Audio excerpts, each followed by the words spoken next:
Да. Аз съм Лелче. А?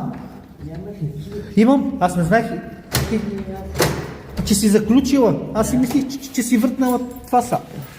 Да. Пробка. Здрасти, тати. Елхата. Да, татенце, здрасти, чай си взема сладки малко, че не съм закусвал днес. Не хапнах малко. Чакай, бягай, ох. Да, слънчице, да, на тати принца, да. Какво е това? Така. Дай лапичка, браво.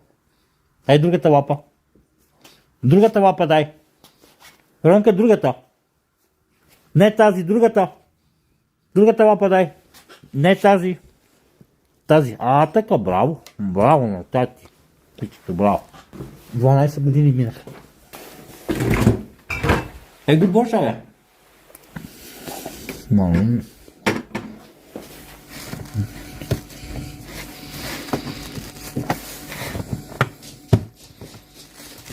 Колко Лело гледаш? Какво?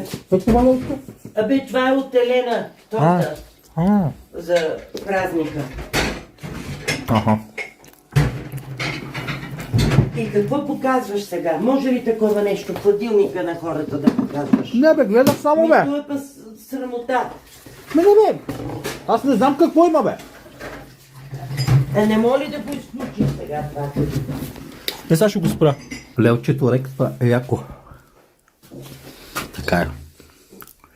Ето има, аз почти нищо не съм яла.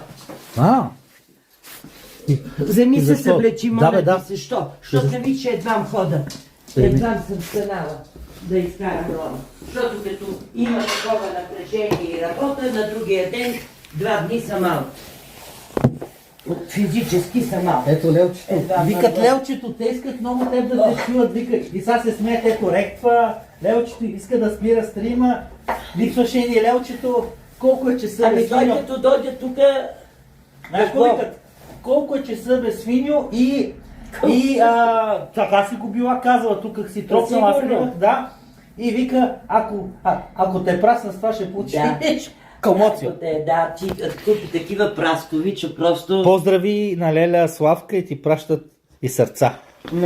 Че много си ги забавлявала си ги през годините косвено, нали? Защото аз стримвах. Абсолютно, аз не съм знаела, че нито ме записват, нито ме четират. Аз не знаех.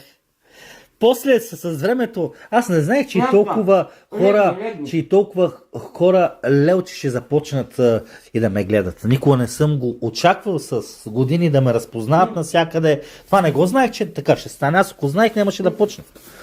Аз мръзна такива неща. Защо си остави пак еляката? Защото е тука. Добре, какъв е са проблема? Аз си го става тука. Защо се събу? Няма да легна с маратонките. Аз няма и да лежа. Така просто да се и подпра да пуша. Да, има и друг лав. Не две коли, а 2 и кори ти казах да купиш. Беше на един бъдни вечер или пак празник и ти ме беше пратил, аз стримвах. И ми беше казала 2... Сега се сещам. Кори, аз бях взел 2 коли, да. И вика, не 2 коли, бе, кори. Аз живеех още тук, аз не се знаех с Нелката. Какво злато? Защо като те пратя, не взимаш това, което искам от теб, на съседа не си купил цигари, някакви. Как може да не ти харесва кашкавал от 25 лева килото, е също лав и голям. Аз съм бил легнал, ти беше отворила баба... И това върви с интернет. Не, те ги помнят. Баба беше жива, Бог да я прости, нещо се готвеше и ти влизаш и викаш, как може да не ти харесва кашкавал от 25 лева, бе? Верно, тогава сега е 35. Сега вече двойно, да. Течение, лелю, да. Затвори вратата и течение, лелю, плиз, да.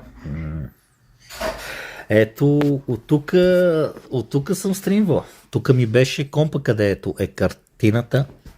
Беше ми компа. Тук Това е ново бюро. Аз бях с друго. Тук вече след ремонта, като направихме всичко. Друго си е в Гело Милев. Вие сте свикнали, аз 35 години тук съм живял без стримче. 40 и... И 40... Не, и 40 аз от петък караме с Нели в Люлин. Типа, те глупости бе, пета. Как бе, Лелче, бе? Да, 10-та, ти си прав. Най-скъпите апартаменти са в обета в Вкусняшка. 3 квартала. Изток, Гелбелев и Иван Вазов. Тук струват по 4000 евро, от 5000 евро е квадрата. Долу на третия етаж, този блок, взеха го, знаеш колко? И са го взели, те ми казах. 450 000 евро миналата година. Сега да, сега е 500 000 евро. Да, глупости. Лело? Треца луди. 1 милион лева стига тук. В този блок, бе, аз срещнах собственика, когато изхвърляха и казах, много се извинявам. Викам, просто знам, че не е прилично, вика да ви питам и каза към 400 000 евро струва. Миналата година, а сега са се вдигнали още. Се е вдигнал квадратния метър, се гледа там, дали има училища, дали има, то се гледа всичко, дето с тебе, паркоместа, дали има всичко. Стримче, чао, нямам батерия, чао. Само кажи на Леля Славка, че така, може ли да знам защо не го харесваш толкова вкуснопушеното месо, нещо си казва за пушено месо. Пушеното месо е феноменално.